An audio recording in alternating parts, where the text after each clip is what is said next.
Ready, set, go. Hi there, I'm Mindy Jensen, And I'm Carl Jensen. and this is the Mindy And Carl, on Money podcast, where we talk about what happens after you reach financial independence. I have a question. I'm not sure I've asked this before. Why do we call this show Mindy on Money? Because Mindy on Money sounds dumb and Min Darl sounds even worse. Mindarl, that's It's awful. wow, that's really bad. I'll bet there is someone in the world who has that name though. There is a Carmindy, so maybe there is a Min Darl, and I'm so sad for them and sorry about your mom who gave you that name. Wait, where is there a Carmindy? She was the hairstylist and makeup artist for What Not to Wear. Oh, it probably isn't spelled Carmindy though. I actually think it is. Okay. Okay. Anyway. On this episode of the Mindy. And Carmindy.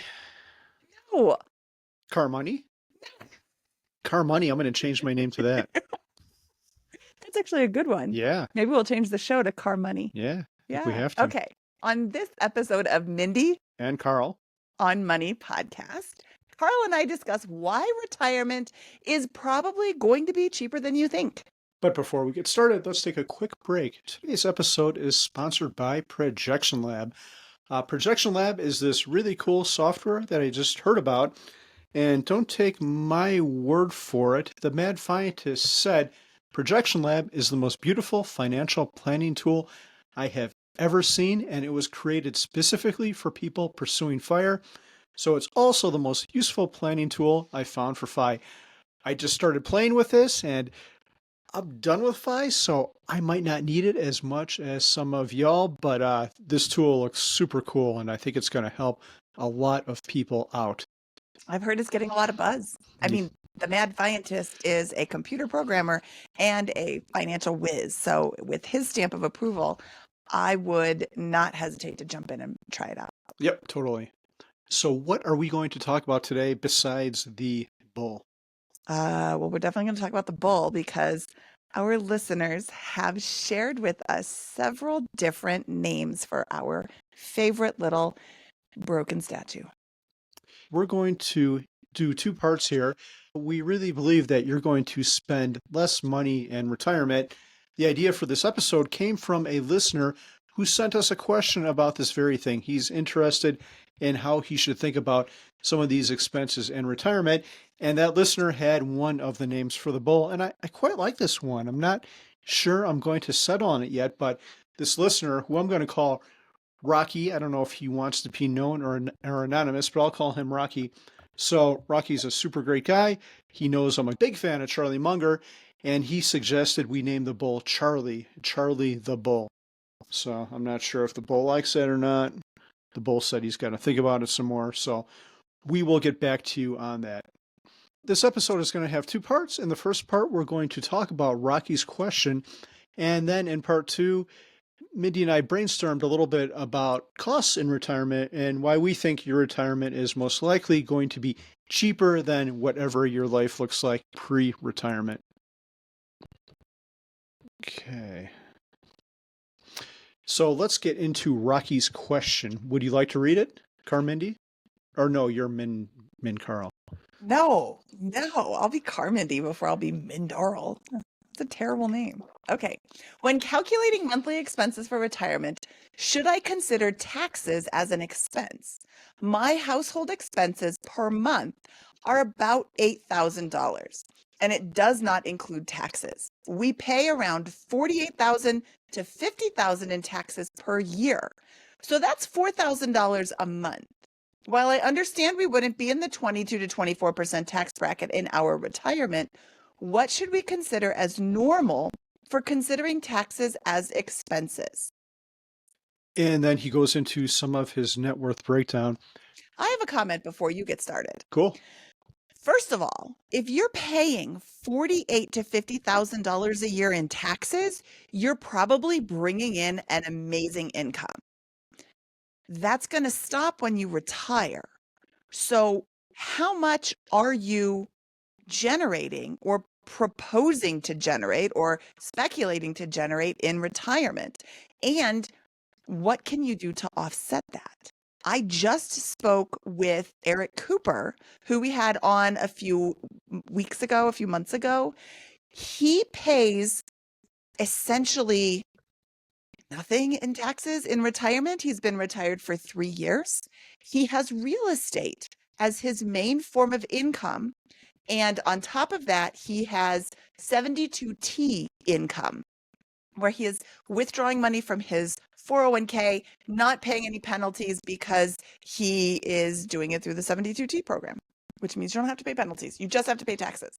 So in his case, his real estate income of $65,000 a year is offset by depreciation and tax benefits of being a real estate investor, which I'm not going to go into, but it essentially lowers his tax burden on that $65,000 to $6,000. And this is all legal. He's not doing any like crazy monkey business. He's doing legal tax reduction methods that honestly I can't even list right now. And then on top of that, he's doing $20,000 a year in a 72T. So his effective taxable income last year was $26,000, but his total income was $85,000. So that right there is a great way to mitigate some of your taxes is through the tax benefits of investing in real estate. However, not everybody wants to invest in real estate. So, Carl, what ideas do you have for reducing your taxable burden? Oh, yeah, this is a hard one. And before we go on, in case none of you know, we are not financial professionals in any Yeah, way. We are two people who talk on the internet, and I play with a bull. So double check anything I say and consult with a tax professional. Um, the one thing I would say Rocky has holding him back a little bit now is he needs $8,000 a month, which comes out to $96,000 a year. So he's going to have to make a lot of income to get that almost $100,000 a year in spending. And he's going to have to pay taxes. There is no way around that. But the main thing, and I'm looking at his numbers, we didn't read them, but his biggest retirement account is a traditional 401k, and he has 426,000 in that. Uh, just to give you a little bit more of an idea of what he has, his second biggest one is an after-tax brokerage with 241. Then comes a Roth with 168,000. So the first thing I was going to say is if you're a high income person, you probably want to leverage those pre-tax accounts first, like a traditional 401k, where the money gets taken out before it gets taxed, versus a Roth investment where you pay the taxes on it upfront, but then you're not taxed on it from that point forward. So if he's in the 24% tax bracket, if that's his top tax bracket, every $10,000 he puts in there, he's going to save $2,400 on taxes, which is significant. And I think he might already be doing that just because his 401k is his biggest account. I wonder if he has any self-employment income. And I know Rocky, so I don't believe he does. But self-employment income allows you to open up a self-directed solo 401k, which has contribution limits higher total contribution limits than a traditional 401k because you, as the person, have the same contribution limits as your employer sponsored 401k. But then your company can match your salary up to 25 can match your contributions up to 25% of your salary. So if you're making $100,000, your company can give you $25,000 into your 401k. And since you are your company, you can funnel some of your income through that company into your self-directed solo 401k. If you have self-employment income and this is something you are interested in, please reach out to somebody who actually does these programs, like Dmitry Fomachenko from Sense Financial. He is who we do our self-directed solo 401k from, and he knows way more about this than I do.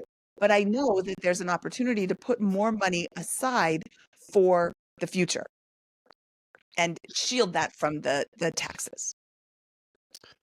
Let's talk a little bit more about Rocky's financial situation. As of now, he has a little bit over $1 million in savings. So he really can't retire now. He'd be having a 10% withdrawal rate, which is not good. He would not last.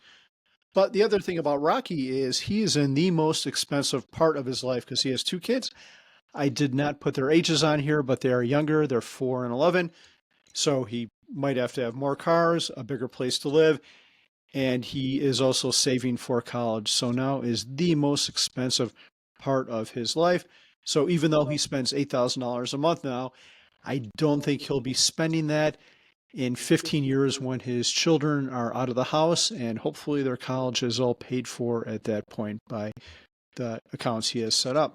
I don't think he's going to be spending $4,000 a month in taxes or paying $4,000 a month in taxes. I mean, your taxes are based on your income, your property tax. I'm assuming that his 48,000 is all combined, income tax, property tax, that sort of thing. If it's just income tax, that tells me that he's got a really high income.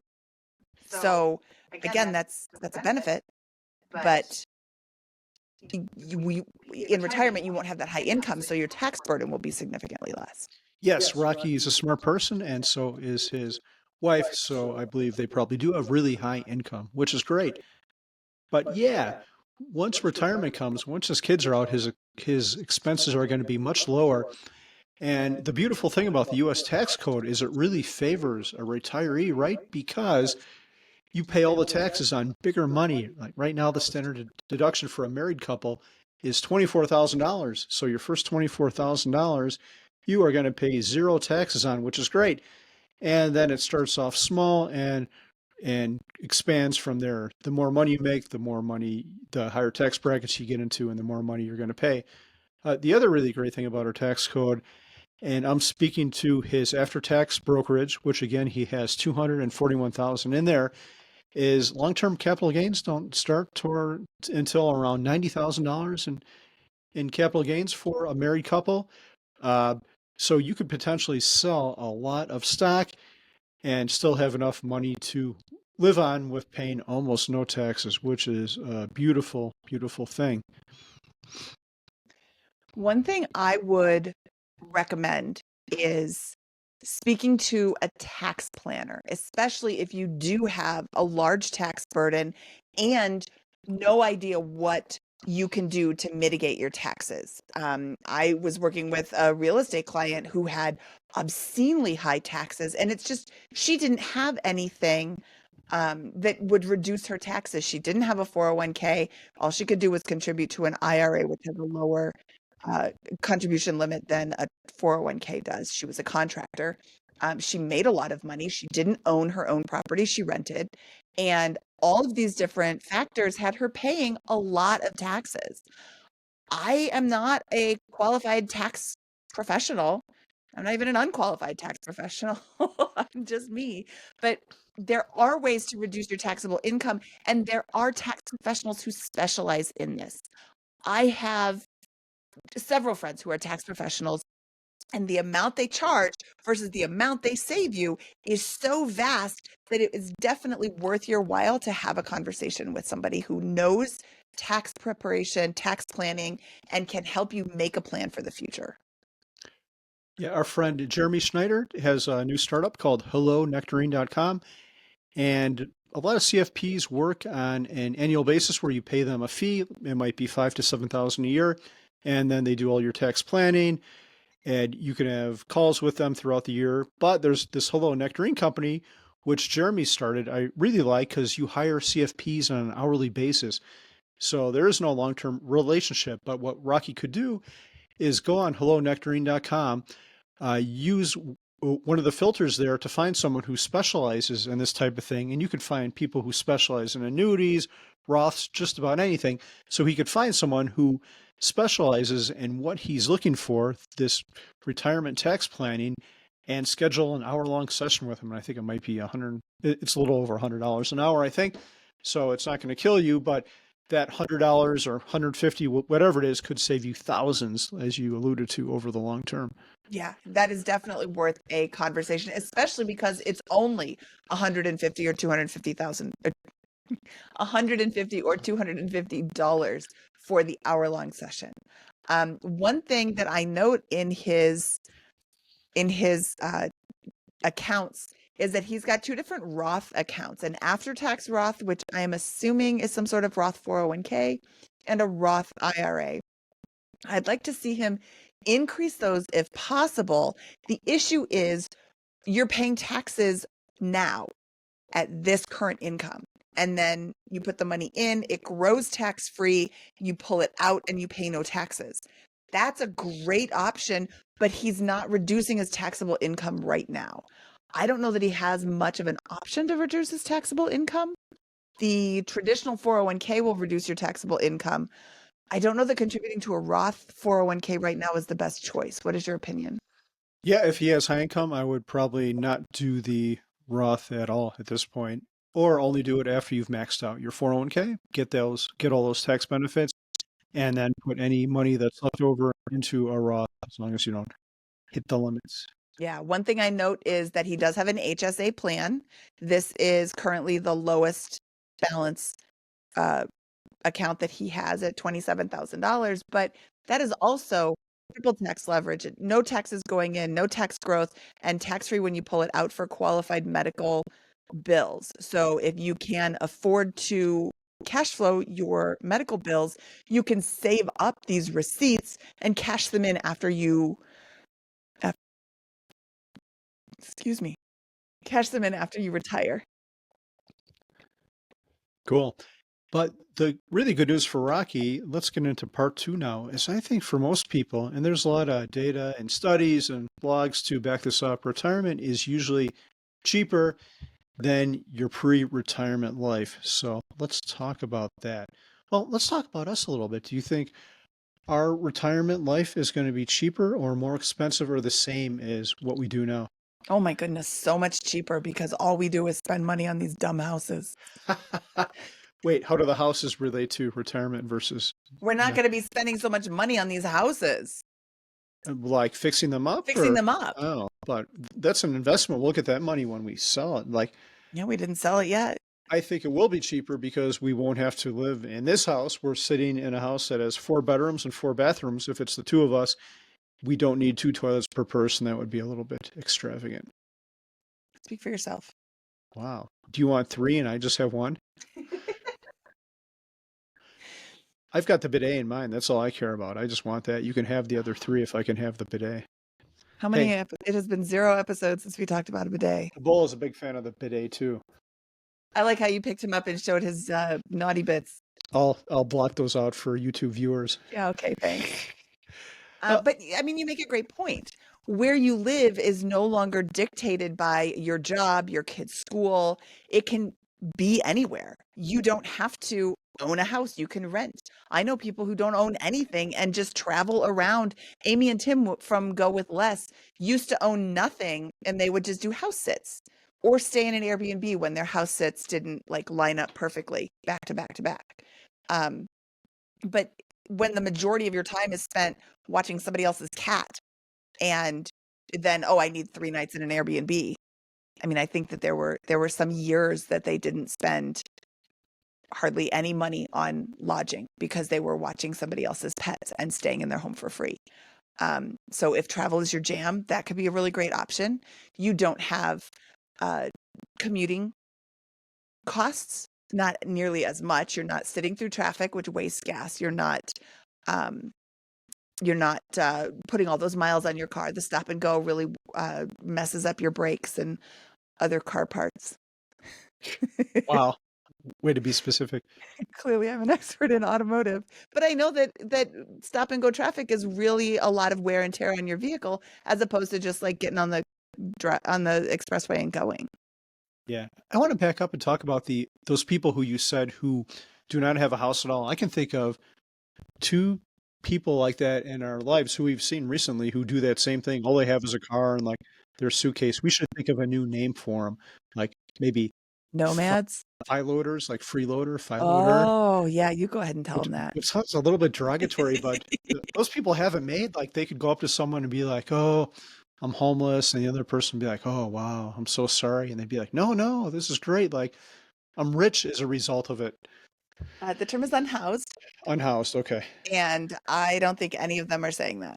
So would those people be called unhoused too? Am I going to get canceled now? Or these? This Yes, is yes. Email politically Carl at mindyonmoney.com. I don't want to hear it. politically treacherous territory.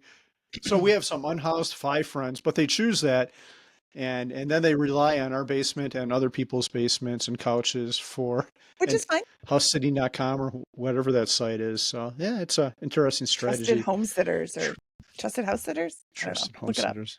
That's There's funny. somewhere. Is there like an untrusted home sitter where like you can have someone Random sketchy? weirdos. Yeah. There's a new there's a new project for our Phi Brain Trust. Randomweirdos.com. Yeah, probably not good. It wouldn't get much traction. Okay, how else is retirement going to be cheaper? I want to speak to this next one. I put clothes on here because if you still have a job where you have to go into an office, you have to at least dress sort of nice. Not at some of the offices I worked at, but now I get by super cheap on my clothes. I mean, if you're watching on YouTube, you might think that my outfits, my what's the word, my ensembles cost a fortune, but I dress like this for pennies at You're Costco. wrong. It's amazing. 3 pack of shirts for $12. It's great. I'm not even wearing pants now. Moving on. You have no job, so you are paying less in taxes. You have no income tax or very low income tax, depending on how you're doing it. Probably not no income tax. Although, if you time it right, if you work it out right, you could be pulling from your Roth, which is not income. You could be pulling from, um, doing Roth conversion ladders. You can't, but that actually does generate tax. Um, Maybe you live on super nothing, so you're not paying taxes because you don't have to pull out a lot of money from your retirement accounts. Yeah. The next one, when our life got hectic, we would eat out a lot more because it's so much easier. You've just spent the day working all these hours, and then we're cleaning up and doing housework, and it's a lot easier to go through a drive-through or order some takeout or just go out to a restaurant. But if your life is less hectic, you can have the time to eat at home a lot more. Like how many times did we go to Popeye's Chicken because you were just so busy and you're like, I want those biscuits or whatever. Love that chicken from Popeyes. We probably shortened our lifespan by shortening our work span. That reminds me, I was driving home from somewhere with our younger daughter, and we were pulling off the expressway. There's a Popeyes right there, and she looks at it and she's like, "Mom, does that say Popeyes or Pope Yes?" And I was like, "Oh my goodness, I never saw it as Pope Yes." But now that's all I see. Yes. Love that chicken from Pope Yes. Uh, And finally, the other thing that applies to some of us in this section is kids. Kids are expensive. You have to put clothes on them. You have to feed them. You have to get them to school. In our case, you have to hire a math tutor because they decide to take 2 math classes at one time.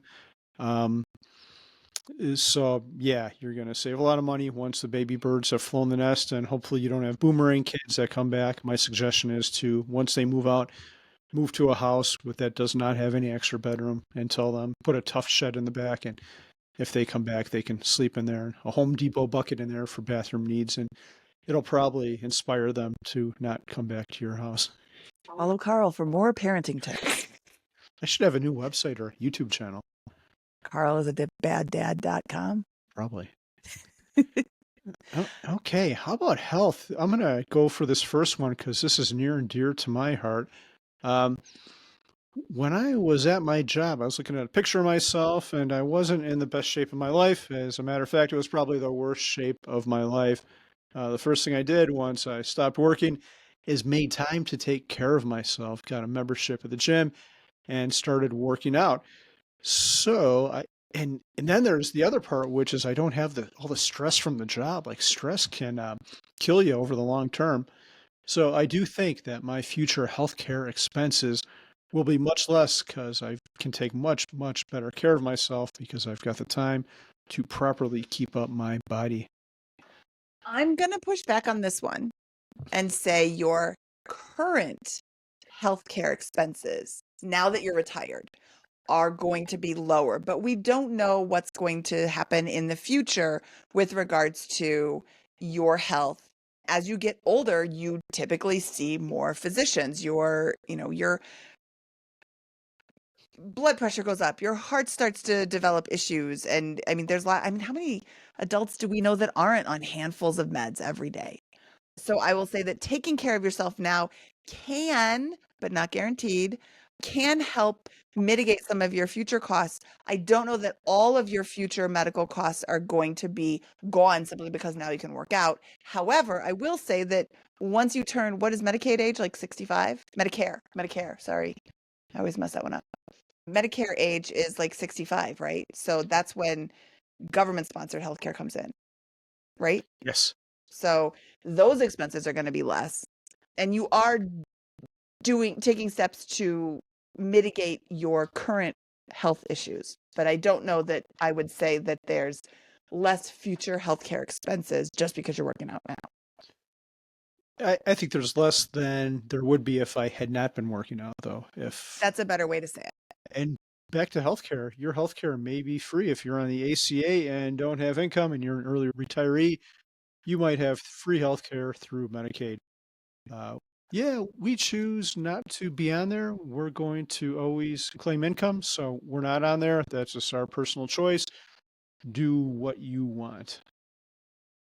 And that's we don't want to take any kind of help away from people who really need it because we don't need it. The system is kind of rigged in a weird way in that they don't take into account your net worth. They take into account your income. So if you've got $100 million and no income, then you get free health care. What a strange thing.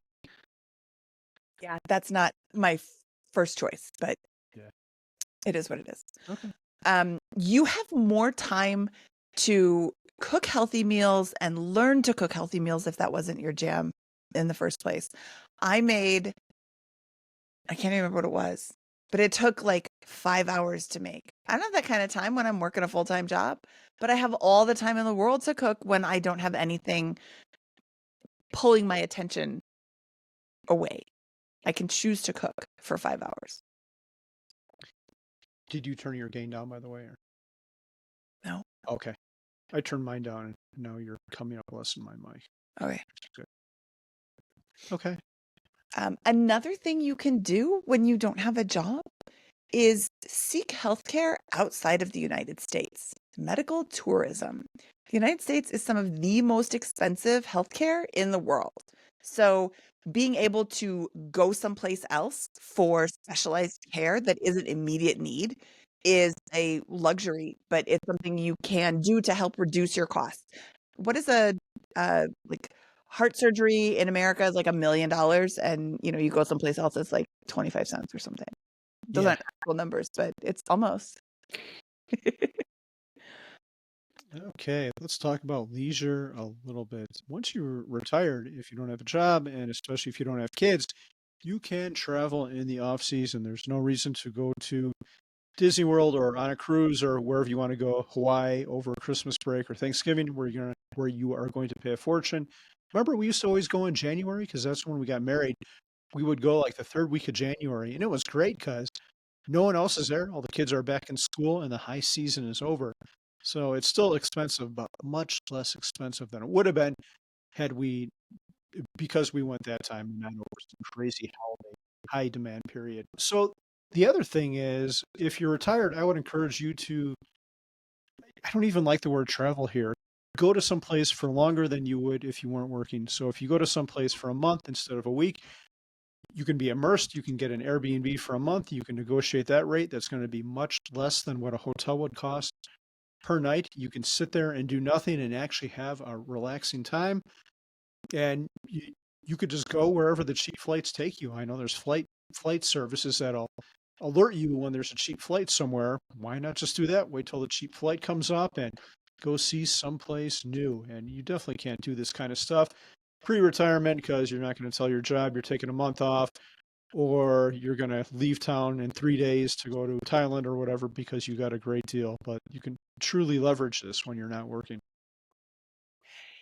There are a lot of ways to reduce your expenses in retirement. And I think that it's going to be kind of a no-brainer. You're just automatically going to see your expenses go down.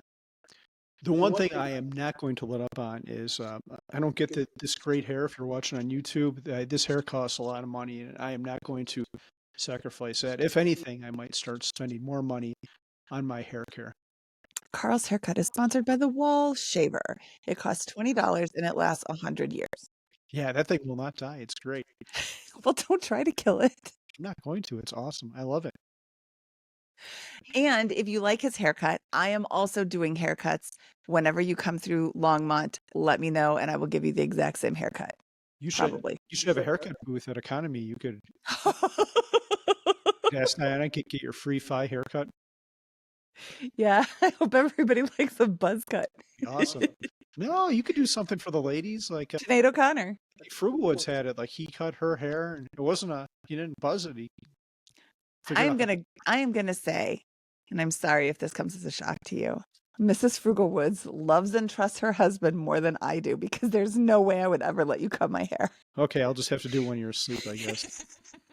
It's going to be great. You're going to wake up and feel like a whole new woman. The bull let me cut his hair. I saw somebody on Twitter the other day said, "Has anybody ever thought of just ending your emails? Okay, bye." Sounds like a good idea. So, okay, bye. For any show comments, bull@mindyonmoney.com. For any canceling Carl comments, carl@mindyonmoney.com. And for people who want to tell me how awesome I am, mindy@mindyonmoney.com. Do we have carmindy@mindyonmoney.com set up? Didn't you make a thing so that anybody sends to anything at mindyonmoney.com and it comes to us? I think so. So it could be yeah, I'm not even going to go there. Wow. Don't send absurd email addresses because I will get mad at you. At me or the person? The person. Okay, good. Okay, bye. Bye.